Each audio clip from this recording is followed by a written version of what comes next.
I accept the Coaster Challenge. I accept the Coaster Challenge. I accept the Coaster Challenge. I accept the Coaster Challenge. I accept the Coaster Challenge. I accept the Coaster Challenge. I accept the Coaster Challenge. I accept the Coaster Challenge. I accept the Coaster Challenge. Do you accept the Coaster Challenge? What is the Coaster Challenge? A group of regular people that went from fearful to fearless, all from riding roller coasters. So please secure your hats and glasses. It's time to take the Coaster Challenge with your hosts, David Cantu and JD Prescott. So, how's it going, JD? It's going good. It's going good. Happy spring. Woohoo! Spring. Yes, happy coaster season, too. It looks like the coaster season is about to open. Oh, I know. But the good news is, California theme parks are reopened a week ago on the 1st. Yeah! But only at 15%, but, at this point, I think all of us here in California are just happy to have something we'll take it at this point. Oh, the best part is movie theaters, too. And sports arenas. Looks like things are just slowly starting getting back to normal. And let's not screw it up, folks. Let's keep this progress going. Please. I beg of you. But looks like we got a pretty good episode today. Yeah, we do. We have Andrew and Ivah. And Jenna. We got our correspondence team here today. All of us for the first time. Oh, I'm excited for this one. Yeah. Well, we're going to have a very exciting interview with all of our entire correspondence team. But first, let's see what's happening in the news. Theme parks in Southern California have reopened last week on April 1st, but only at 15% compared to the 25% theme parks around the country were allowed. You must make a reservation in order to attend any of the parks in California, so make sure to check your local park's website and make sure to secure a reservation today. Universal has announced they've continued the construction on their new park in Florida, Epic Universe. No details yet if the construction delay has pushed back the park's projected opening date, so stay tuned to that. And also, coaster season is about to begin, so make sure to check your local park's websites for opening dates and make sure to plan those reservations. It's going to be a really, really fun summer, right, JD? It's going to be a ripping summer. Oh, yes, and it's something that we all desperately going to need. Normalcy. And that's what's in the news this week. All right, JD and I are here with our correspondence team. I would like to introduce Andrew, Ivah, and Jenna. All of us have been together with Coaster Challenge for a very long time, and this is the first time that all 5 of us are actually able to talk to each other all at the same time. So, Andrew, Ivah, Jenna, welcome to the show. Welcome. Thank you. Thank you. Thank you. Thank you.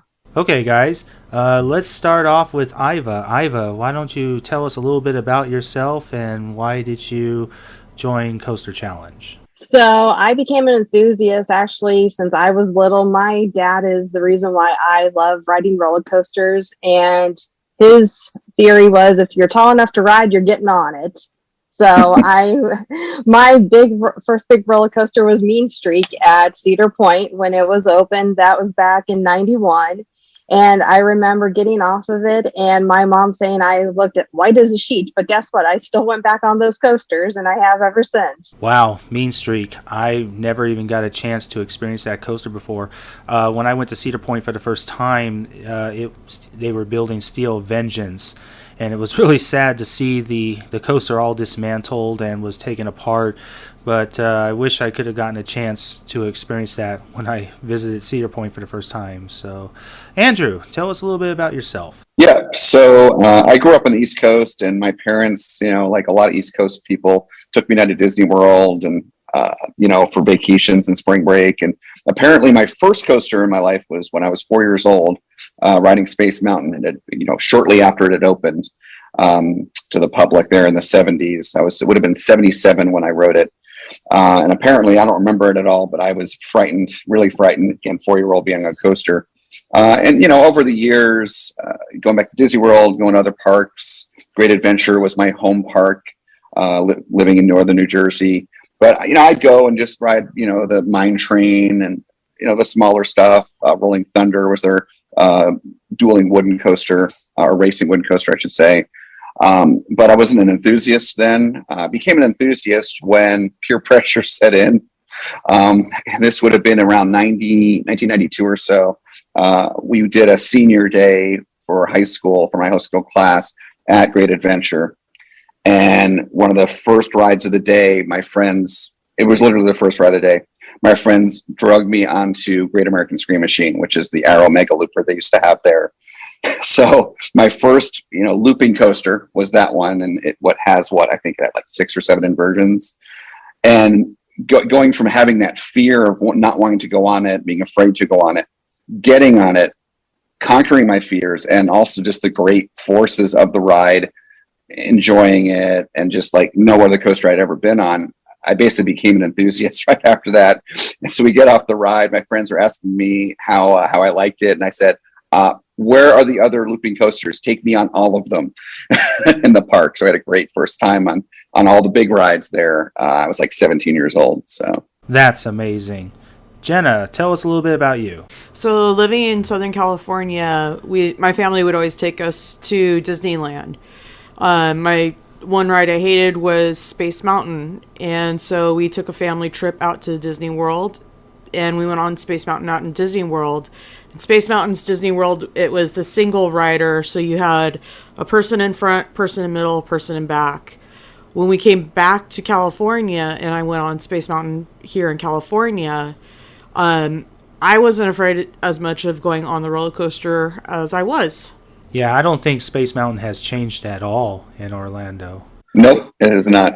So that was the most unique thing I experienced with Space Mountain in Orlando, is that they had the bobsled style trains were very different from Anaheim.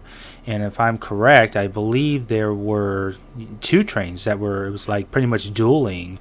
I believe it was two trains going around the same time, correct? Yeah, there's 2 tracks. That's correct. Yeah, I think that's where Anaheim just has the one. To be honest, the fact that 3 of us here are from California, I really, really miss Disney. Yeah, I'm jonesing for it. As much as I've complained about Disney with the crowds and the long lines, when it's been closed for a year, then you start to realize, oh my God, I actually miss going to Disney. I really miss going down there. Dave, try being away from California for 9 years and not being able to do it. Yeah, I know. You've been living up in Oregon for such a very long time, and there's really no theme parks in Oregon. I think you guys just like a county fair that happens like once a year. Yeah. Okay. This past year, I think, amongst other things, has taught a lot of us, if not all of us, what we've been taking for granted in life. It really has. Exactly. This time has really given me the opportunity to really look back and think about some of the things I've never really got to do. And now it's like I'm starting to doing things I never got to do when I was younger. So I started taking up fencing for the first time ever, and it turns out I turned out to be really good at it. And sometimes I look back now and I'm like, wow, I should have done this when I was much younger. So it's just like this time really makes it where you think about like the little things in life that we miss all from a pandemic. Well, JD, you've been there a little on the quiet side. Do you have any questions? Yeah, Ivah, what was your first looping coaster? Ooh, my first looping coaster, I would have to say King Cobra at Kings Island. Ivah, how did you feel coming off the roller coaster? I was kind of like Andrew. I had peer pressure. We went there. So Kings Island, growing up, used to do Scout days, and I've been a Girl Scout my whole life, still am. And so we went to Paramount and Kings Island. That's how long ago that was.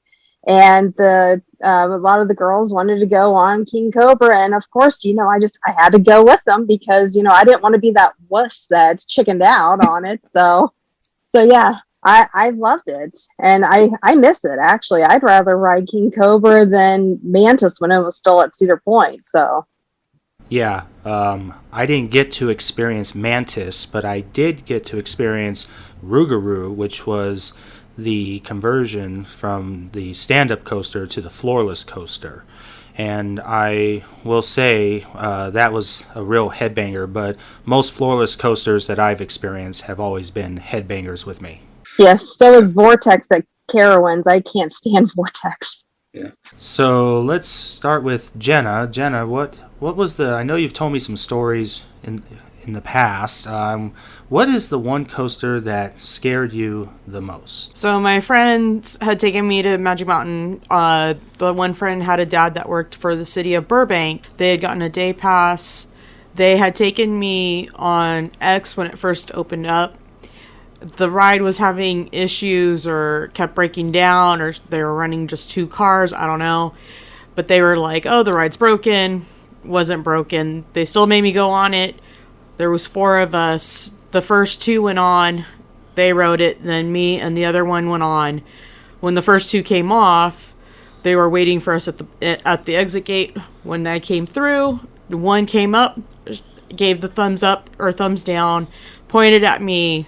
The one that was sitting on the outside of me looked over, saw me crying, gave them the thumbs down. They took off running. When I came down off the ride, they were like, are you going to talk? You have to say something. And I told them, I hate you guys. I am never going on this ride again. So that would be your scariest coaster. Yeah. Would you go on it again?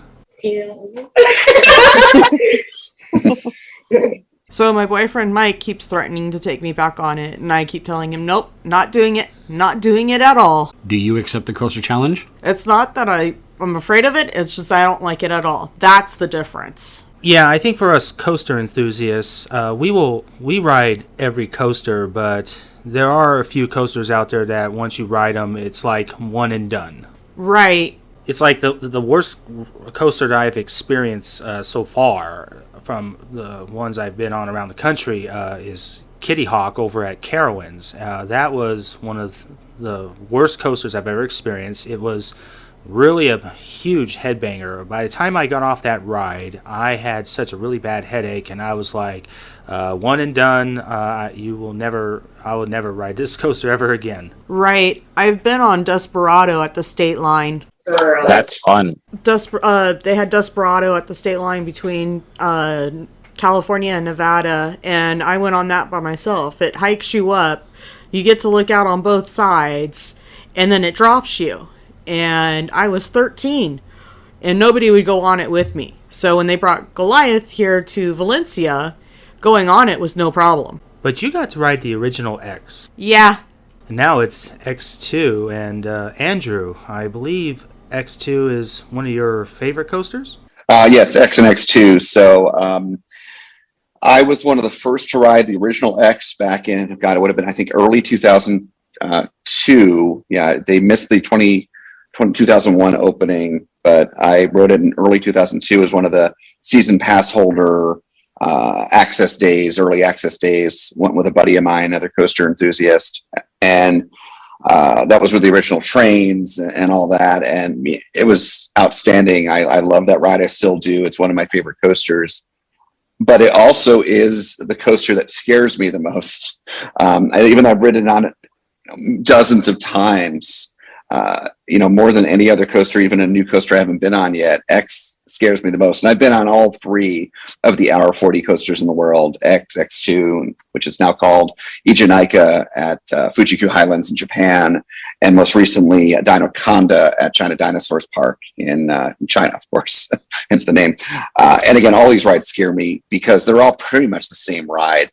And the big thing about it is when you go up that lift hill backwards, and then that second set of rails rotates you. The first rotation is you rotate forwards to face straight down that vertical drop, and going down a vertical drop where you're facing straight down like that, like just all exposed, kind of like a flying coaster. There's nothing like it in the world. Absolutely nothing. And it scares the bejesus out of you because you feel like you're falling to your death. Yeah. Was there any major differences on all the coasters that were just like X2? I know you got to experience all of them. Right. Any kind of differences between them? There are slight differences. Dinoconda, basically, as each new one came out, because first X was the first, hence the name experimental coaster, extreme coaster. That was the first one in 2002, and then Ijinika opened a few years later, and then China Dinoconda, China Dinosaurs Park opened a few years after that. Each new one is a little longer and taller than the previous one by like a few feet approximately. They have the same basic layouts. One of the issues with those style of coasters is you can't do a lot with them as far as their layout without getting really expensive. And I think there's some physics challenges as well. They're basically the same. I was actually kind of disappointed in Dynaconda being the newest one. I thought it might be a little more smooth than where X2 is currently, but it was not very smooth. But they're all great rides. And again, they're great, I think, for enthusiasts, because I mean, who knows what other people think, but me as a very, very big enthusiast, that ride still has me on my toes and scares me in a good way. That gets that extra adrenaline going and the endorphins going and all that because of the emotional reaction to it. Okay, since Jenna pretty much told us what the coaster that scared her the most, Andrew, would you say that the X2 style coasters, were they the scariest coaster you've ever been on? Yeah, I would have to say the scariest coasters I've been on would be X and X2 and these other variants of the Aero 40. Probably the other one that was the scariest because of some iniquities of it would be Battle of the Jungle King in Hefei Wanda, or now I think it's called Hefei Sunak because they got a new ownership in China that I went on 2 years ago, actually almost literally 2 years ago. And, that's a tilt coaster. And it's not a Vekoma. Vekoma makes very reliable coasters. It was made by Golden Horse, which is this kind of budget Chinese manufacturer who copies, other designs and comes up with their own designs. And going on it the first time, I didn't have much trust of them. I didn't know. My biggest concern was that the two things, actually. One, that the holding brake that holds the coaster train on the tilting track would let go, would not hold up as it's tilting, and then train would just plummet off the track. Or the other is that the tilting track would not line up with the rest of the track, the remainder of the course, and then there would be a problem again. The train would fall off or do a derail or something. But I rode that ride I think 2 or 3 times. First to just ride it, of course. Also after that to get footage for the channel for Coaster Challenge. And luckily, I survived it. It's a very rough ride over the shoulder restraints and just really bumpy. That's one of those, if I were to go back there, it's one and done. Yeah, would you say it's a cheap knockoff? I would say it's a cheap knockoff of Vekoma's tilt coasters. There's only 2 companies in the world that have made tilt coasters. I've never been on Vekoma's tilt coaster like Gravity Max in Taiwan. I've been to that park. I went to that park back in 2007 expressly to get on Gravity Max and was closed all day, which was really unfortunate. So, but I don't know because I've never been on Gravity Max. Oh, okay. Yeah, I will never forget when you gave me that footage, Andrew, of Battle of Jungle King. That was probably the craziest video we've ever made on Coaster Challenge. Right. And also, I think you got that video on a very popular coaster archive, I believe. That's correct. Actually, several of our videos and I think some of our photos I was able to get onto RCDB because these coasters in China, a lot of people don't get to ride them, especially for a American-based database company and database site, RCDB, of course, which is the roller coaster database. And I sent them my footage, after you edited it, David, and the pictures I took, and some of that is on there, which is kind of cool. Coaster Challenge is on RCDB. And because of that, it really gave us a boost in views on Battle of Jungle King because you don't see many videos of Battle of Jungle King on YouTube, and that is a very rare jewel to be able to have on your YouTube channel. Absolutely. It's always important to have that special jewel in your YouTube channel for people to look up. But I will say the one video that is very popular on our channel, and it's surprisingly, it's the Incredible Hulk over at Universal's Islands of Adventure in Florida. And that video's got over 12,000 views. I'm like, wow, I'm just like amazed. And people are still looking at it. It's really amazing. That's really impressive. Right, offers. A lot of people seem to really like the music soundtrack to it. When did you go to Universal? 2017 is when I went to Universal. So that was not too long after the retracking. Maybe that's part of it. Because maybe, you probably weren't the first, of course, to get it after the retracking, but earlier on after the retracking. So Yeah. So Ivah, tell us what coaster that scared you the most with your experience. So that would be the Joker at Six Flags Great America. It's one of those 4D spinner coasters. And I'll tell you, since I have never rode one before, I didn't know what to expect. I mean, obviously, when you go to any of these theme parks, you always have that B&M Hyper or the Giga or, any of the traditional coasters. But I had never before experienced a 4D spinner coaster. And I was shaking when I got up to that coaster, but I rode it. I just, it was just not expecting the unexpected, because I just didn't know how I was going to react to being just tossed and turned like that in every which way. Wow. Yeah, 4D coasters. I've ridden quite a few 4D coasters traveling around the country, and I will say the worst 4D coaster I experienced was Green Lantern over at Six Flags Magic Mountain. And that ride scared the living daylights out of me. All I can say is, right toward the end, you make this you're going fast, and you do this really sharp turn at the end, and I screamed bloody murder. It was like a panic scream, because I really felt like I was gonna fly off the coaster, and I'm really glad that they tore that ride down. So I've got a question for you, David. Okay. When we were in high school, junior high, we tried getting you on roller coasters. Why wouldn't you get on the roller coasters? A lot of it was because of my Tourette's. I mean, every time my Tourette's would flare up is every time when I'm extremely nervous or I have anxiety or stress. So every time I saw a coaster, my Tourette's would just flare up on me, and it's just the fear from it. And the one biggest reason is because I'm just very afraid of the inversions. I was really afraid of the loop. I was afraid of going upside down. Everybody's gotten me close to the station. I mean, people were trying to get me to go on Viper, and I just couldn't do it. Viper just had way too many loops, and it just scared the daylights out of me. You guys almost had me many times on California Screamin', and you guys had me very close to the station, but I literally walked through the train, and I literally said, "I will see you on the other side." Yeah, so basically with me it was really the fear. The fear is what really affected me from being able to get on more bigger, faster coasters. So, right. And I'm just, looking back now, I was sitting there thinking of how much I've missed so many opportunities when I was younger that I didn't get a chance to face my fears then, because I really missed out all the times when we were in high school that I could have ridden roller coasters with all you guys. And I look back and I'm very proud of the accomplishment that I've done now.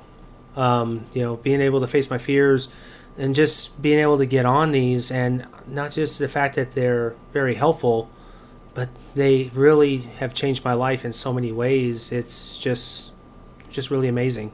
And you don't have to hold all of our stuff at the station. Yeah, exactly. Exactly. I think we can have somebody else do that now. So, exactly. Yeah, but when it comes to 4D coasters, I would say Green Lantern was probably the worst one I've ever experienced over at Magic Mountain. And like I said, I'm really glad that they tore that ride down. They're moving that to Laron. But I believe that they're going to be replacing that with an RMC Raptor. yes. Okay, so we talked about our first coaster, and now we've also talked about the coaster that scared us the most.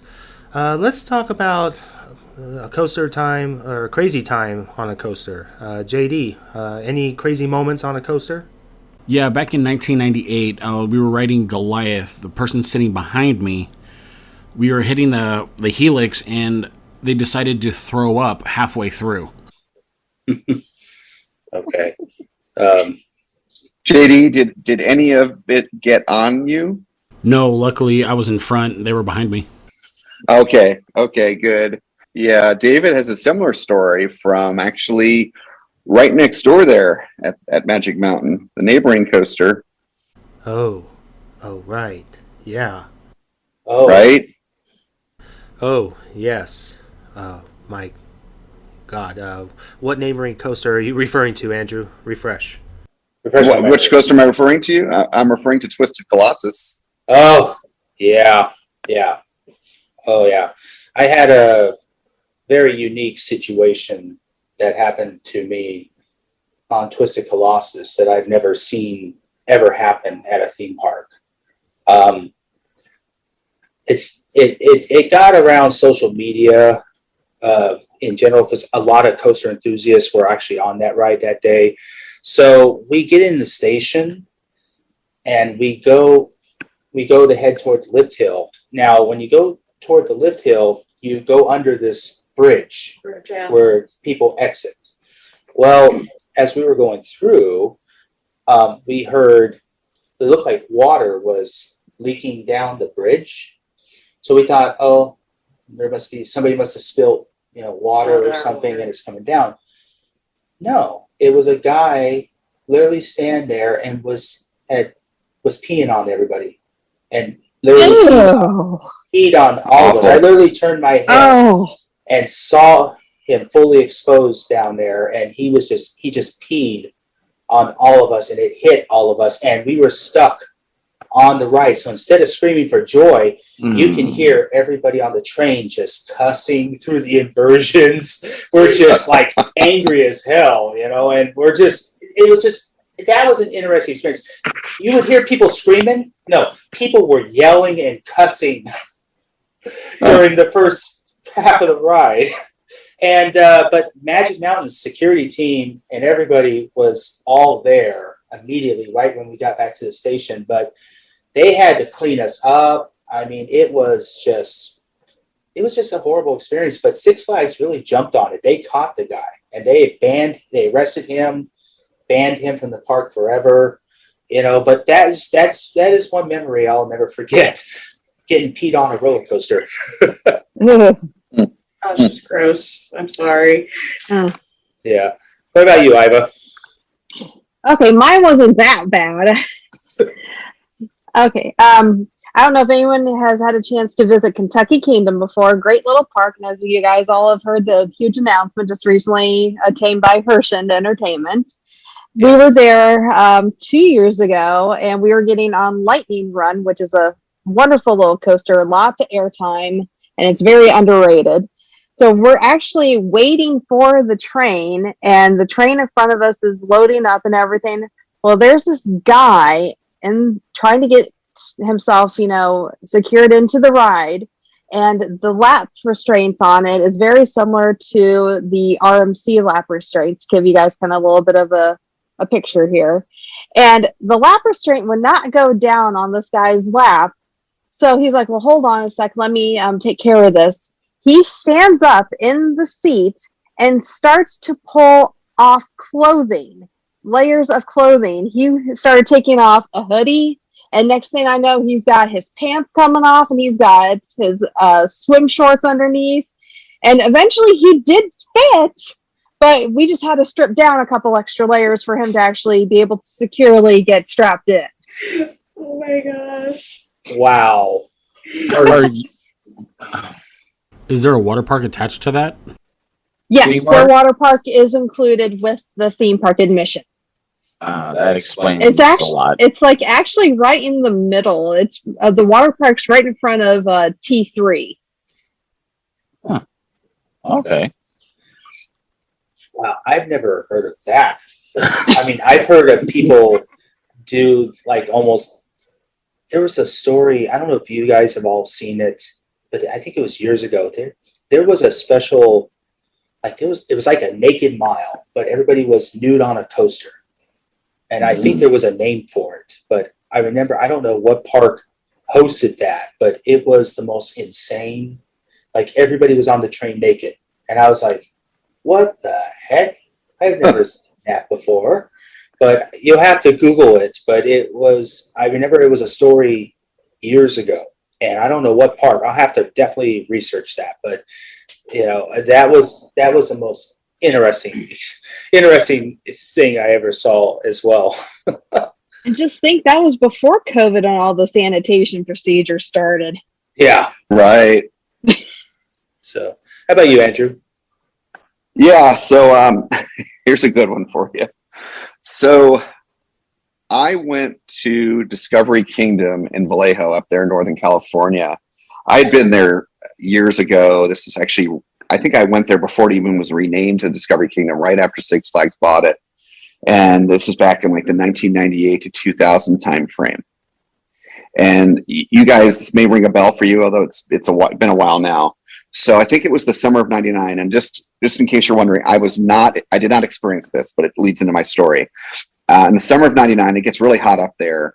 The boomerang there, which is called Boomerang Coast to Coaster, it's a first gen Vekoma boomerang. So it's standard riding position. It's not like in vertigo or suspended. In any case, there was a major accident on that ride. Luckily, no one died. But what happened was, as can happen with boomerangs, is when the train went through the first half of the ride and was coming up the other lift hill before it's supposed to get caught by a little pulley mechanism, pull it up, a few more feet, so it then has extra potential energy to make it through the course backwards. Well, sometimes those don't catch. And this is going back to the 90s when boomerangs are still fairly new. And what happened with that ride is it didn't catch. It went back through the loop and then got stuck in the boomerang because, again, it didn't have an extra pull up the lift hill to make it all the way through. It volleyed basically and got stuck in the worst possible place in the upside down portion of the boomerang. And Discovery Kingdom, I know, David, you've been there. It's very narrow pathways. It's deep in the park. Yeah. It took them literally hours to get, a cherry picker in there to get everyone off, I think one or two at a time. And it was really bad. Again, the heat of the summer. It's amazing no one died from heat stress or heat shock or whatnot. Well, anyways, that happened. And years later, about 2017, I'm up at Discovery Kingdom. I was visiting there for work and took a couple of days off on the weekend, went with a couple of my work buddies who had never been there before, but all really big into coasters. So the three of us went to Discovery Kingdom, had a blast, great day. I loved going to parks with people for the first time and showing them around and stuff. And during the day, we're going on all the, the big rides, like Joker, Superman, which is their premier Skyrocket 2, and all these awesome new rides. And meanwhile, I'm telling them about some of the other rides, in particular Boomerang, and what happened there and how that ride can be so unreliable. And, there's been a lot of issues with boomerangs over the years. And the joke with the three of us, because we all were coworkers, is that, making fun of our company that we worked for, we were all engineers, that it was like our company must have built a ride like that, making fun of my company. Anyways, previous job, by the way. Anyways, so we finally get on that ride. And I kid you not, we go through the circuit, we go up the second lift hill, and guess what? We don't catch. The same problem happened as it did, almost 20 years before. Now, luckily, because of all the issues with boomerangs over the years, Vekoma has not, rebuilt these rides, but they've added safety features. So because that can happen a lot, basically there's brakes that engage automatically right before the loop if the train doesn't go all the way up the second lift hill. And so that's exactly what happened. We got, those brakes stopped us. Luckily, because otherwise we would have gotten stuck probably in the boomerang. And we were all laughing about it because I was just telling my friends about this. This is their first time on the coaster. The same problem happened, although thankfully with a different result. One of my buddies, he went on Facebook Live while we were stuck on the train. We were stuck on there for like half an hour until he let us off. So I've been evac from rides before, but that's probably my most unique evac situation. And thankfully had Vekoma's safety feature in place. We weren't on it, 20 years earlier. So. Yeah, I remember that park, Andrew. It's Marine World. Yes, that's right. Yeah, I have cousins that live in Vallejo. They used to take me there. Nice. When Six Flags originally bought it, this was in the mid to late 90s. It was called Six Flags Marine World, and then they rebranded it a couple of years later to Discovery Kingdom. I remember my first experience at Discovery Kingdom. My buddy Ted and I went for the first, and in Rolando for the first time. And that's when I got to, I would say when I went, con was out of order. And everyone's like, oh, you're not gonna miss that coaster. Yeah, don't worry about that one. It's a Vekoma SLC. And I'm like, well, I've never experienced a Vekoma SLC. So the first Vekoma SLC I experienced was Mind Eraser over at Six Flags America. And that was quite an experience.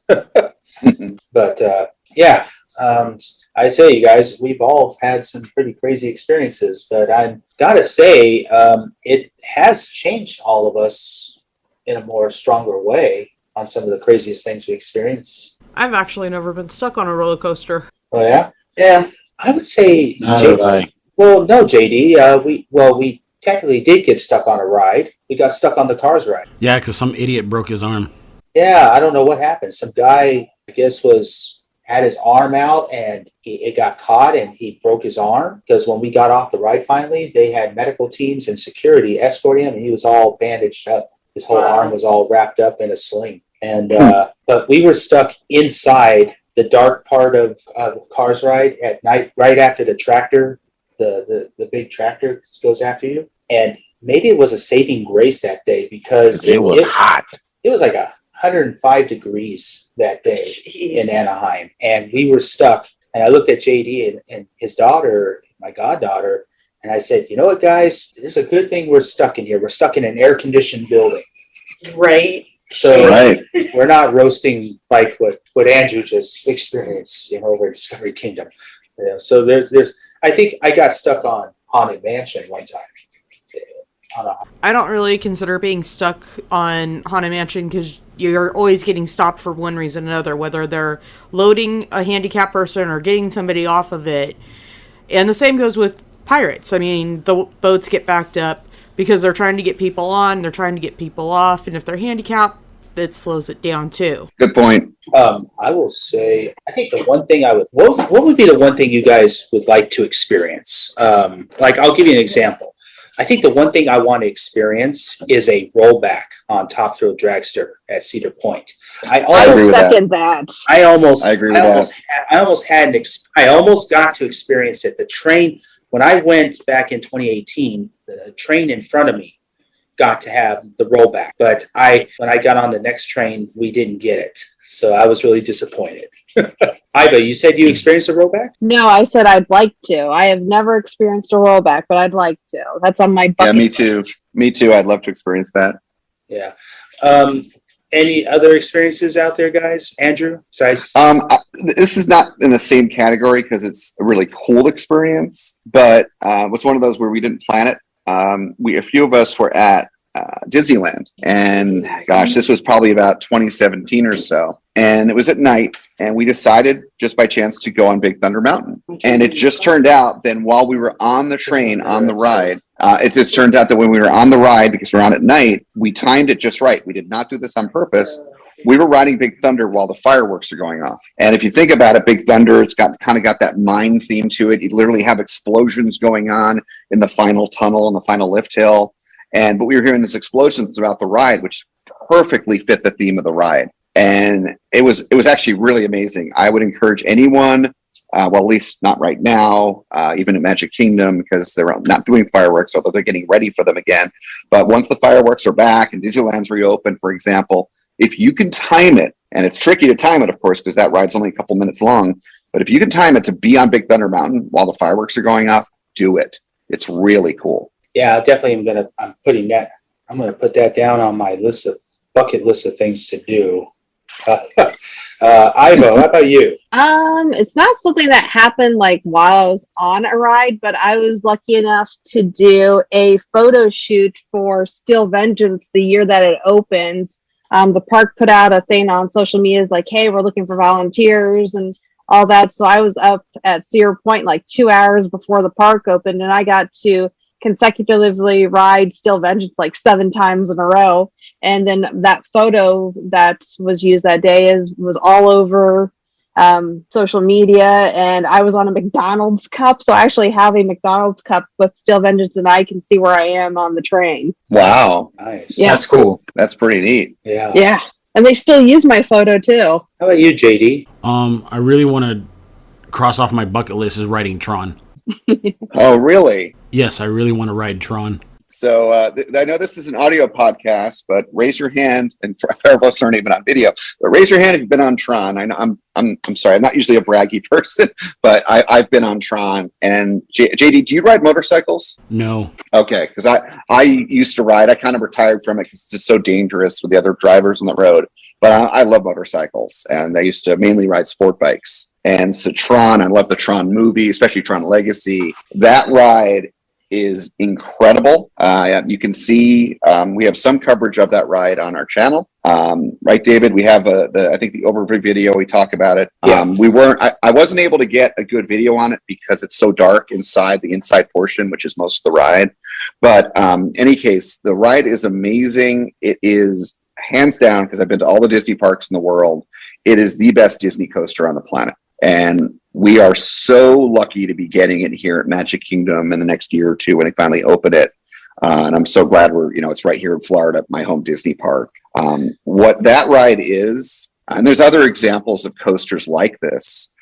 That ride is a great example of how adding theme, immersion, various sort of sensory aspects to the theming, of course, visual theming, audio theming, how if you do that and you do it right, it makes the coaster amazing. And you hear that Tron Legacy soundtrack by the awesome Daft Punk in the queue on the ride itself. And in fact, the soundtrack on the ride, the coasters, like Space Mountain at Disneyland or Rock and Roller Coaster here at Disney World, they have speakers, headrest speakers on the train. That theme, that song, or I should say the music from Tron Legacy, is really well synced up with the ride and the way it kind of builds up when you go for your launch. And then once the coaster's over, it kind of quiets down into kind of some of this kind of lighter, slower paced theming from the movie. The music's amazing. The lighting effects. The launch itself, it's a single launch LSM coaster by Vekoma. It doesn't go super fast as far as the speed it gets up to. I think it goes to about 60, 65. But the launch is really long. And it's really, for what it is, it's intense. Do you really feel that acceleration? Absolutely. You really feel it. And when you come out of that launch tunnel into the outside portion under that beautiful covering, kind of the outside there with all the lights and everything, especially at night, and you go through that, that curve and back around and inside the show building, and just it's just an incredible ride. The coaster doesn't do much. It doesn't invert. It really is just a launch and some really overbank curves, some really fun overbank curves, but some really cool theming and the music and the visuals that make that ride amazing. Does it have the sound like the cycle? I'm trying to remember here. I believe there are some sound effects of the coaster of the light cycle itself, if I remember. Don't quote me on that. And the reason why I can't remember is because I'm so focused on that music. I love that soundtrack. It's one of the ones I have in my Apple Music library that I listen to all the time. Daft Punk is they're such good performers, great music. I don't know. Hagrid's, for example, has great motorcycle sounds on the, Hagrid's Magical Creatures Motorbike Adventure here at Universal. But I can't remember. But I will say as far as the motorcycle itself, it looks like the light cycles from the movie, the second movie especially. And the restraint system is really unique. How there's that kind of backrest that comes back kind of up over you, kind of like how Forbidden Journey is, actually not Forbidden Journey, a Flight of Passage rather, at Animal Kingdom. Really cool ride. Very unique system. So in a couple of years, I should make a trip out to Florida. Oh, definitely. If that's your top bucket list ride, for sure. Yeah. We don't know for sure because it's hard to tell at this point in construction. But the understanding is, especially given how Disney buys coasters, that the ride here at Orlando should be exactly the same as the one in Shanghai. Oh, okay. That's good. Yeah. I'm surprised that not many other theme parks have that motorbike experience ride, because I'll tell you, they're fun. I rode the motor coaster at Six Flags Darien Lake, and it was a smaller version of I know what Tron is, and I know that Knott's Berry Farm, David, has their version of it with Pony Express. Yeah. Yep. And I liked it. Yeah, it was just a single launch coaster, but it was just a unique experience that not many parks have. I mean, how many times do you have a lot of the clone rides at the Six Flags Park or even any of the Cedar Fair or whatnot? But yeah, the motorbike experience is it's fun. Yeah, and I agree. They don't have to be the biggest and the fastest to enjoy them. Like, could you imagine that a giant motorbike like Tron going over Cedar Point's entrance instead of Gatekeeper's B&M wing coaster? That would be that would have been a really cool sight to see. That would be amazing. Yeah, part of what's amazing about Tron too is even if you're not riding the ride, the kinetics, the kind of the motion you see walking around Tomorrowland and Shanghai, the beauty of that building itself, but seeing the trains and the way they light up, especially at night, and the way that the shroud for the building lights up at night, and hearing the music, you hear that music throughout that part of the land. It's just breathtaking. So Andrew, now that you rode it, which one did you like better, day or night? I marathoned the heck out of that ride. Night, of course, is better, like pretty much any coaster. It's not that different at night because most of the ride is indoors. The launch is indoors. You go through that small outside section. You do one basic curve and then go back in the show building. I will say this. One reason why that ride is better at night is because, it's all in darkness. You're inside the dark building. You go out to a dark outside and then go back into a dark building. Your eyes are adjusted for the dark. And so when you get back into that building in the main part of the ride, you can see more. Well, I will say that there is one thing that JD is jealous on when it comes to Tron is that JD and I, pretty much all of us here, are really big Disney fans. And the one thing that I like to do is I collect the Disney pins. And one day I have a very special pin on my lanyard that JD saw, and he was like, "Dude, where did you get that?" And I like cool Disney pins. Nice. And he saw that I had gotten the Tron pin that you had given me, Andrew. And when it comes to the Tron pin, I've had so many people come up to me saying, "Hey, would you like to trade?" And I'm like, "Nope. This is a very special pin, and this is something I don't plan on getting rid of. And this one will be staying with me for sure." Alright guys, well I think we're getting ready to come to a close soon, and I think just listening to everyone's stories, I will say that we've had quite a few experiences just all from getting on roller coasters. And the one thing I will say that I'm looking forward to hearing a lot of the interviews that you guys plan on doing for this podcast. And, our podcast, this is not going to be some Me Too product. I mean, this podcast is on a mission. We're on a mission to change the world, one person at a time. And we really want to do whatever we can to help people be able to overcome their fears, break their anxieties, and just be able to live a more happier life, and just by getting on a roller coaster. Just from listening to our stories, I can tell that riding roller coasters has really changed and really impacted our lives in many different ways. So I think what we're going to do is I want to do a quick brief of basically just want to go around the table and just ask each and every one of you what your mission is. And I think we'll start with Andrew. What would be your mission as a correspondent on this podcast? So my mission is, to echo along the lines of what you just said, David, the reason why I chose Coaster Challenge as a channel to volunteer for and help for, versus other channels that are out there, is because of the mission of Coaster Challenge, and that I believe in it. And as perhaps this is something maybe we can talk about in another episode, but we'll get into the details here. But as someone who definitely functionally benefits, just as you do, David, in a different way, from riding roller coasters and from going to theme parks, it's not just about fun. Yeah, it's fun. Yeah, it's exciting. Yeah, I look forward to it. And in the year that we've had this past year, it's something we all need. I think all of us here at the table. but having those benefits on top of that, where it actually helps me to live a better quality of life, that's huge. And that's really what I want to help expand, is helping people to understand that it's not just about the fun or the entertainment. Roller coasters can be therapeutic. Yes, exactly. This is exactly what riding roller coasters has done for me. Riding roller coasters has been therapy for me. And believe me, the past year, it has been really tough on me because I haven't been able to get on roller coasters as much like I normally would. And JD and I talked about this in our last episode, about how much riding roller coasters has really impacted my life. I mean, it has really taken away a lot of my fears. It has really broken my anxieties, and my Tourette's was even suppressed by all this.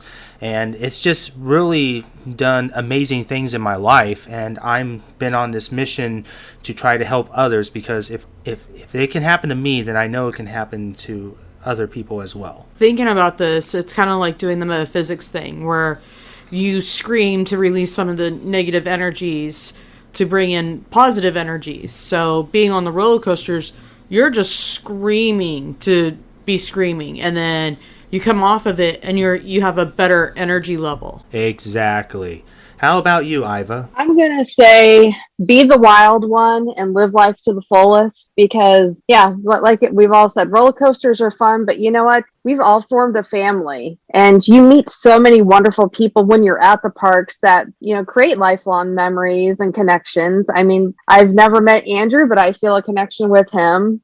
And I never would have known that riding coasters would have led me to you, David, and to the rest of you. So I feel very blessed to have you all in my life. Likewise. That I've met all you guys, just at the theme parks. I'll never forget when Andrew and I first met each other. It was at an ACE event. We met at Electric Eel's Media Day Grand Open at SeaWorld. Yes, that was a great day. And we're actually in a few videos if you go on YouTube for Electric Eels. And we're actually in a few YouTube videos on Electric Eel's grand opening. I'm pretty sure if you type it on there, you'll find us sitting in many different spots around on the coaster on several different videos. And Andrew and I have really developed such a great friendship and mutual respect. And, we don't see eye to eye on some things, but the one thing that we both have passion and love for is theme parks and roller coasters. And we can just talk all day long about all the different coasters and everything that the parks have or what's coming up. And we even talk about the manufacturers. It's just a really great friendship that him and I have developed. Absolutely. And I've met so many wonderful people all over the country. I'm proud to say that I'm glad to have friends all throughout the country. So no matter where I go, where I travel, I always know that I will always have friends to come hang out with me, no matter what park I go and visit. And that's just something that's made me very happy. I always love having friends, and I always look forward to seeing everybody when I travel. All right, so how about you, JD? I don't want to see people living in fear. I'd rather see them not live in life with the regret either. How about you, Jenna? Like I said before, I do with the metaphysics. So getting on these roller coasters and getting to scream releases all that negative energy. So you're not when you come off of it, you're more happy. You feel light. Where if you keep holding on to it, it just kind of builds and holds you down. And you're a very spiritual person. I know that a lot of your philosophies and everything that you do is really, really based on a very spiritual side in your life. So I've been on my own spiritual journey, and it happened about 9 years ago. And like you said, I am spiritual, so this is something that we can discuss at a different time. But yeah, it's a way to release that negative energy to allow positive energy to flow in. So I'm really excited to see what all of you are going to have coming up, adding to this podcast.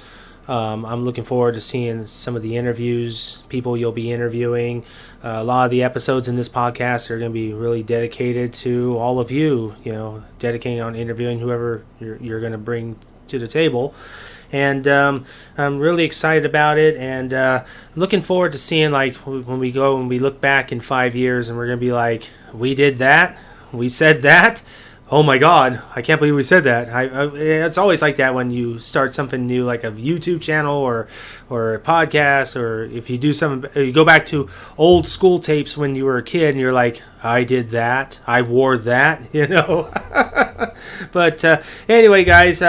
So I really want to thank my correspondence teams for joining us. If you guys want to follow our team members, you can follow Ivah at Wildcat Coasters. She's got a YouTube channel there, and she's also on Instagram and Twitter. And you can also follow Andrew. Andrew's also a producer on the Ace Ride With Us podcast, and he's done some pretty incredible interview stories that you should check out. And recently, Andrew, you really did a really awesome interview with a very popular producer for a major documentary on HBO Max. That's correct. I interviewed Seth Porges, who is one of the creators, director, producers of the Class Action Park documentary about the infamous water park in New Jersey. That was my home water park growing up, Action Park. Had a really fun interview with him. We just aired that episode. It's still, of course, available ongoing. A couple months ago it debuted, and I encourage everyone to listen to it. It's really fun and entertaining. And you can also follow JD on our video game channel, VGC Extended, also known as Gamers Challenge. We also have some videos on the Coaster Challenge YouTube channel as well. And Jenna, you can follow Jenna on, you got quite a few social media sites? So yeah, you can follow me more on Facebook. I do have a site, it's called Shooting Star Psychic Readings by Jenna. And then my Facebook page itself is Jenniffer Gsell-Pass. Awesome. Anyway, guys, I hope you got the opportunity to get to know all of us here at Coaster Challenge, and we're going to end it here. Can't wait for our next episode. But until then, this is David Cantu. And I'm JD Prescott. And we'll see you guys next week right here on Coaster Challenge.